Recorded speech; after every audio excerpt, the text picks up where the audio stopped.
So simply put, when we start to think about grief, grief is an emotional response to any loss. This means that it's a common human experience. If we love something, it's going to cause us pain.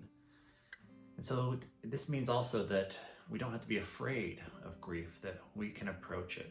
And maybe it's helpful just to have a brief understanding of what loss and grief does to us. So as loss comes into our life, the first thing it does to us is it really just kind of disturbs our life narrative. Before the loss, we have a sense of how the day is going to go. We have assumptions about the way that the world works, and we have relationships we feel very connected to that keep us grounded and safe.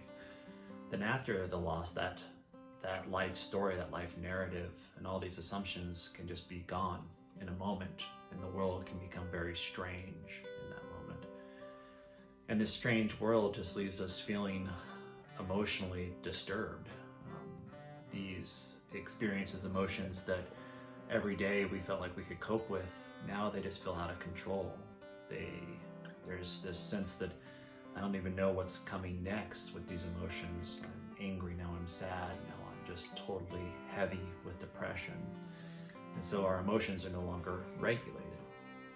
And then there's this really unique thing that happens inside of our neurobiology where the fight and flight response is just turned up. And we have heightened flight. We want to get out of here all the time. Our anxiety is super high, and we just don't feel safe in our world anymore.